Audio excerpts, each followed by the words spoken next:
Yo, what's going on, guys? KrispyFlakes here. For today's video, we are going to look at projecting every top 2019 NBA rookies' impact in year one. So, of course, man, a lot of these guys come out of college and they're viewed just as like these superstar basketball players. Their entire life, man, they're glorified and everybody loved them. And then all of a sudden, you get into the NBA and reality kind of hits where you are in now a grown man's league. You're in the best of the best, playing against the cream of the crop, right? So, you know, we're going to go through the top 10 rookies right here, at least top 10 according to this list by Jonathan Wasserman of Bleacher Report. And just kind of talk about what type of impact these specific players can have out there. So you guys do me a quick favor and please drop a like on this video. It only takes a second of your time. Also, man, we are just like a few hundred subscribers away from 200K. So if you can hit that subscribe button, if you're new to my channel, would be greatly appreciated. And as always, guys, link in the description below to Extra Crispy, my second channel, where, yeah, I posted a heated video earlier today, bro. Like, oh my God, man, you all see me raging on rebuilds? Yeah, I got kind of mad. So here we go, guys. The first one we have is Zion Williamson of the New Orleans Pelicans. So they have him listed as a quality starter, but I want to go a little bit deeper into that, man. And as always, if you want to actually read the article, link to that is in the description below too. I think Zion Williamson is going to have a very Blake Griffin-esque rookie season, man. Like, I definitely think he's gonna be the running for rookie of the year. But the thing about Blake Griffin is that when Blake came into the league, of course he missed his actual official first year because of injury. Then he came back and had a Ben Simmons type rookie of the year, you know what I'm saying, bro? And, you know, won that award and stuff. I believe he won it, right? Yeah. And then but he was one of those guys that just came in and did some crazy dunks. The type of stuff that just has your jaw drop. You're like, wow, man, like the human body is capable of doing that. I mean, this guy was throwing like, he was throwing down damn just tomahawks and just all sorts of stuff, you know, on 7-footers. And I feel like Zion Williamson's going to have some of those crazy dunks like that too. Just the sheer power and kind of Zion's build is not something we have really seen in a long time in the NBA. I feel like the most relatable player, you know, because Blake Griffin's impact is what I'm talking about. But as far from like a physique standpoint, you probably got to go back to like a Larry Johnson or a guy like that. Just Zion has just this muscle to him, just this attack ferociousness that is really going to catch a lot of vet players off guard, man. I'm going to guarantee we're going to see a few posterizers from Zion this season. Now, as far as team success, I really think that the Pelicans are only successful as the players around Zion.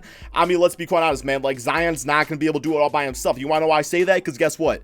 Anthony Davis, a generational big man, could not do it by himself. So while I do think Zion's going to be exciting, it is going to come down to the play of Lonzo Ball, Brandon Ingram, Josh Hart, you know, a few of the other guys out there, a few of the newer additions. So Zion's impact is that he's going to be exciting. I do think he puts up numbers, but if you want this team to start winning, then it's going to, I think it's going to be a little bit before chemistry gets down, but ultimately, man, the Pelicans are in a very good place. Have one of the best rebuilds in the league going on. They have a ton of draft picks from the Lakers going forward. So I'm very excited to see what Zion does.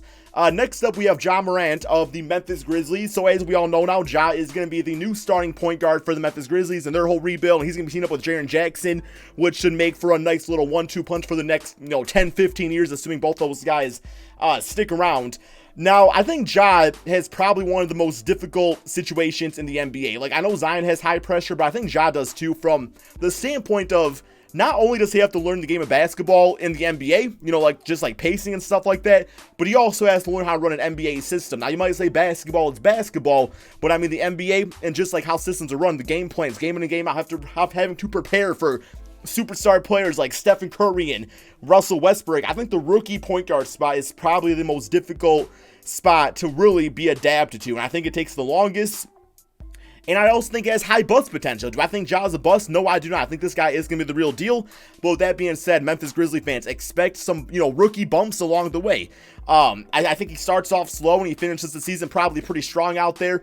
And just kind of we'll see that potential of how great he can be. I mean, scoring, I think he'll be fine there. What I'm really excited to see about is the playmaking abilities. I want to see him getting other players involved because that will kind of separate you from being the future franchise point guard and maybe being a team like the Cleveland Cavaliers that say, hey, Darius Garland's a natural guy out there, natural passer. I mean, Colin Sexton's still part of the team, but we don't know if he's the natural point guard. So I want to see Ja being able to produce a little bit of everything, a little bit of everywhere, man, offensively, defensively. And listen, man, if there's mistakes along the way, it's just a matter of being patient. I don't think the Grizzlies make the playoffs this year, but I think Ja improves over time. Next up, we have RJ Barrett of the New York Knicks. So this is pretty interesting. They have him listed as, by the way, I think they had as a productive / inefficient starter. They have RJ Barrett listed as a productive / inefficient starter also. Okay, so I think a big part of how RJ Barrett operates this season depends on the team that ends up on the New York Knicks. Now, it sounds like Kyrie's not going there. Kevin Durant, even if he does sign, there's not going to be playing for an entire season anyway. So, of course, they didn't get Zion. So, the Knicks probably struck out. You can probably say for the most part. Now, if they sign Kevin Durant, we can have that discussion. But regardless, if they go out there and get a Tobias Harris and get a Chris Middleton or a Julius Randle, some of those B-tier players in the NBA, I do think that kind of slows down the production of RJ Barrett. As to if the team just kind of goes in there and kind of saves their cap space, which would be embarrassing not get any players, if you have $70 million free up in cap and you're in New York. But I feel like, if they get a superstar, then that kind of hinders RJ's development, depending on the player they get. Kind of like with Kyrie Irving, you can almost say kind of hinder Jason Tatum. Now, if they go in this, though, and they have little expectations to their name, and, New York's not expecting to make the playoffs. The NBA fans are not expecting to play the playoffs, and I feel like that's a very low-pressure situation for RJ Barrett. Where, yes, playing for New York, there's always going to be a little pressure with that, but in the sense if he can kind of just go in there and not have to worry about the playoffs, not have to worry about operating with a Kevin Durant and a Kyrie Irving, and really just focus on his game and just learning it out there from an NBA standpoint. So RJ Barrett, though, I do think is going to be one of the better players from this draft. I think he's going to be a guy that can play the 2 spot, the 3 spot. I think offensively he's going to be great. I think he's going to be a very underrated playmaker. I could see him getting around to 4 or 5 assists per game. I feel like defensively all the tools are there.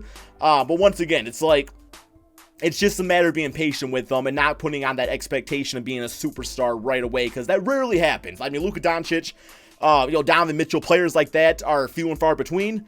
But RJ Barrett definitely has potential to be one of the best guards in this entire draft class, if not the best. Next up, we have DeAndre Hunter of the Atlanta Hawks. So they have his impact level being an average role player, and that's interesting to say. What I want to see DeAndre Hunter do this season, I'm not looking him to go out there, and score 30 points per game. I'm looking to go out there as a rookie and be very poised. I do think that defensively he has very good potential. I don't really know where they operate him at in this team, though. I feel like it's, based off where he kind of plays is how good he will be. Because, of course, the point guard spot's going to be Trae Young. The shooting guard spot could be Cam Reddish or Kevin Huerter. I feel like Kevin Huerter definitely has that starting shooting guard spot on lockdown. Then, of course, you put Cam Reddish at the 3. You're looking at DeAndre Hunter at the 4. And then you're looking at John Collins at the 5. Now, you could go Cam Reddish at the 2, DeAndre at the 3, depending on what route you want to go. But being 6'7", 225 pounds, I think DeAndre definitely has... he has a way to lock up that 4 spot and be very good at it, man. Kind of like a more athletic version of Draymond Green. And that's what I want to see DeAndre do. I don't think he's going to go out there and get you the 20 points and 10 assists and 10 rebounds. But if he starts his rookie season and you can see that he's a capable defender for the team, and, he goes out there and gets himself, 11 points, gets you 6 rebounds and 4 assists per game, just kind of shows that he can do a little bit of everything. I think he could be that glue guy for the Atlanta Hawks' future franchise, because I will say, from a rebuild standpoint, from a dynasty standpoint, it appears on paper the Hawks have it locked up. Next season is going to be Trae Young's 2nd year, John Collins' 3rd year. I feel like those guys are the main dudes out there. And DeAndre Hunter and Cam Reddish, both those guys just kind of feel their way into the team and kind of see how exactly they fit in going forward. Next up, we have Darius Garland of the Cleveland Cavaliers. They have him listed as a productive/inefficient starter. Okay. I feel like the Cleveland Cavaliers, they are going to score a lot of points next season, but I also think they're going to give up a lot of points. I could see the potential there being a little heatness between Darius and Colin, as both the guys, are both young bloods out there looking to prove themselves. And it's like Colin Sexton was listed as a point guard. You got this new rookie out there coming in looking to take your spot. So, I don't know if they go out there and run the backcourt of Darius and Colin. I feel like that's how the season probably ends. But I feel like to start things off, they might make these players compete, which kind of could be a bad thing, man, because you make 2 young players like that compete against each other. Sure, they're going to be competitive, but that being said, man, sometimes, things can get rubbed the wrong way, and you really don't know how that's going to affect chemistry. So, do I feel like a backcourt of Darius and Colin can work long-term? No, I do not. I don't feel like that's a good fit. I feel like Colin Sexton, he definitely has room to be a starting point guard in the NBA, but he does need to work on playmaking. I feel like if you start him at shooting guard, that is a mistake because he's undersized. I feel like he's going to get beat up a lot, defensively and stuff. I feel like if you go with that direction, I know people are not going to want to hear this, but, Colin Sexton if he wants to be a scoring guard, he needs to embrace a Lou Williams type of role and just be somebody that can go out there and he's going to be the best six man. He's going to be a game changer. He can be a guy that come off your bench, man, drop you 20 points a game like it ain't nobody's business and not have to worry about anything else besides scoring. Like, I kind of feel like that's where Colin can be at. And then, of course, Darius Garland. I'm sorry, I know I'm bringing up kind of both players right there, but I feel like you got to kind of explain one of their stories to explain the other. I do see Darius as a future starting point guard. I mean, with that being said, too, it's going to take a little while for him to kind of get pacing down again because keep in mind, this guy only played a few games in college because I think he had an ACL injury, what it was. So we don't even know exactly what he's going to be like coming to the NBA. I mean, he very well could. I would say he's got very high risk, high reward potential. Like, he very well could become an all-star point guard, or he never just bounced back from that injury, just never the same player, and that's just the end of it, right? So I think it was kind of a weird move by Cleveland to get Darius. I didn't think he was the optimal player to get out there, but it kind of shows that they need to give Colin Sexton some competitiveness out there to really maybe motivate him to work on some different aspects of his game. So yeah, Darius, I mean, I'm expecting a few things from him next season, but I expect it to be a heated battle over in Cleveland. Next up, we have Jarrett Culver of the Minnesota Timberwolves. So I'm not expecting him to go out there and be a superstar shooting guard right away for this team. I like how they have it listed right there as a quality role player. Now, I will say I do hope they go out because point guard wise, I believe they have Jeff Teague. I don't think they got a point guard in the draft. Did they? If they did, somebody I'm not thinking of, right? But, you know, Karl Anthony Towns, Andrew Wiggins, those are going to be the main guys out there. Of course, they no longer have Darius Saric, but I feel like Jarrett is going to be able to provide them with a pretty good role out there and just be a solid offensive guy that can score in a few different ways, you know, beat the defender off the dribble, pull for the three-point shot. I think he's like 6'7", so defensively he should be okay out there. But I don't really expect him to go out there and try to take over right away. Like, I really see him as just like a quality role player. I do think he's going to be the starter for this team. And I feel like over the years, he could have a bigger impact. I would actually like to see the team maybe get rid of Andrew Wiggins and kind of focus more on the development of Jarrett Culver, but we'll see if that actually happens. I mean, not a lot of teams are going to want to take on, you know, that contract. Now, an interesting trade would be to see Andrew Wiggins get traded over to the Cleveland Cavaliers for Kevin Love, because all of a sudden you got, you know, a veteran mentor on that team that knows how to win. So, you know, that guy Kevin Love teaching Jarrett Culver would be nice. You have Robert Covington at the 3 spot, Caleb at the 4, Cat at the 5. Then, of course, you got Jeff Teague at point guard, maybe going a different route there. That's something good, but, you know, I do think Jarrett Culver has a pretty little minuscule impact on the Timberwolves. He'll put up numbers, just nothing too impressive early on. Next up, we have Coby White of the Chicago Bulls. I'm very excited to see this guy play, man. And they have him listed as an offensive spark / a quality role player. I think this guy instantly fits in on the team and will be the starting point guard for the foreseeable future. I think this guy's going to put up big scoring numbers. And honestly, guys, I know people are going to be kind of shook by this, but if all things come together for the Chicago Bulls in the Eastern Conference, Coby White kind of is like my dark horse for winning Rookie of the Year. I really think he got that impact because I do think the Bulls are not only like being healthy, but also they were a point guard away from really just being something in the Eastern Conference. Like, I think they can make the playoffs next season, man. Coby White and Zach LaVine, that's going to be a nice, deadly backcourt. You got Otto Porter at the 3 spot, you know, shoot some threes out there. Lauri Markkanen is going to be a season better. And, of course, you got Wendell Carter back from injury. Coby White, I think, they have a big-time impact. Now, the scoring's nice and everything. Like, if you can provide that, that'll be great. But I feel like what Zach LaVine kind of liked at times was playmaking abilities. He would kind of take unorthodox shots and stuff. He would put up big numbers, but I think Coby White's going to be able to scale that back a bit. And he just seems to have that big personality where he's going to be a nice locker room guy and people are going to want to play with him. And he's going to be able to control the tempo out there and be like, all right, guys, you know, like, you know, you guys can get your shots and everything, but let's play it smart. Coby White, I think, is going to be a fantastic NBA player. Next up, we have Jackson Hayes of the New Orleans Pelicans. So, of course, we did talk a little bit about the Pelicans already. Jackson Hayes, I think they got him with a pretty early draft pick. It was like in the top 10 or whatever it was, something like that. And he's an athletic-oriented center, right? I think you could probably compare him to like a JaVale McGee type of guy where he's going to be athletic, throw down some shots, throw some shots back. Now, that being said, how exactly does it fit as a starter of this team? I don't think he should be the starter right away, man. I think if you go with that, he's going to have some foul issues out there. He had little foul issues in college. So I think for now, you probably bring him off the bench. Now, they did also just accept the team option of Jahlil Okafor, so you might have a little competitiveness right there. And the reason I don't like him as a starter right away is mainly for spacing issues, because you have Lonzo, Drew, Ingram, Zion, then you would have Jackson Hayes as center. I just think that from a spacing standpoint, like, all those guys outside of Jackson are capable three-point shooters. Like, they could make the shots. Just, you wouldn't bet your money on it, right, man? So I like Jackson Hayes just kind of developing slowly off the bench. I don't really think he goes to the G League, maybe a little bit here and there, but, you know, I expect him to probably be a backup center for the foreseeable future, with eventually, you know, if things work out, if the three-point shooting's there for the Pelicans, could eventually become the starter, but he'll be a lot of fun to watch regardless. Next up, we have Rui Hachimura of the Washington Wizards. So we have him listed as an average role player, and I think I'm going to disagree with that, man. I think Rui is going to be a fantastic guy in the NBA. I feel like he has the body for it, but I think he's in a great low-pressure situation. Like, he gets to play with an all-star in Bradley Beal, assuming Bradley Beal does not get traded.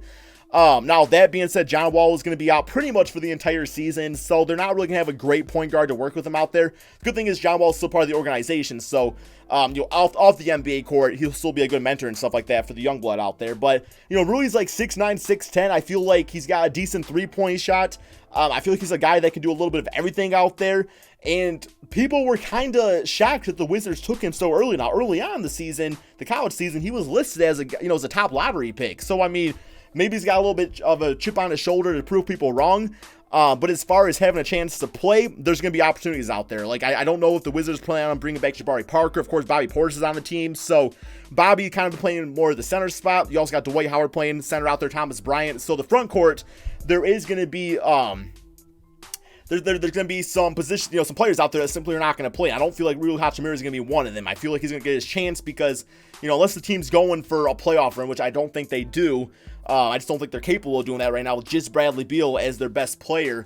I think Rui gets a lot of good opportunities. And then finally, we have Cam Reddish of the Atlanta Hawks. So, yeah, Cam Reddish, I kind of talked about him alongside of DeAndre Hunter, where I think he just kind of comes on the team and he just kind of finds his place. Like, will he be a shooting guard? Will he be a small forward? Will he come off the bench at first? We really don't know. It does say right down there that he did shoot 35.6% at Duke, so, we're going to have to see if he's capable of just creating his own shot and stuff like that for the Atlanta Hawks, man. And, I think Cam Reddish, one of the most athletic players in this entire, really, draft class. I would love to see him more attack the basket and not so much settle for the three-point shot and pull-ups and stuff like that. I think he's got the body really to get to the basket. And, you got Trae Young, you got Kevin Huerter, guys like that could be knockdown shooters. I want Cam Reddish to kind of fill that kind of like a prime Andre Iguodala role. Just, has a nice NBA body out there. Athletic. Can knock down a three-point shot. Maybe not the best at it, as Andre Iguodala it wasn't always for his entire NBA career, but still capable. So, your offense will come to you, but focus on the other aspects, and that's how you can have the biggest impact on this Atlanta Hawks team. But anyway, guys, that is the end of the video. Hope you all enjoyed. As always, you can please drop that like, subscribe if you're new to my channel, and peace out, my friends.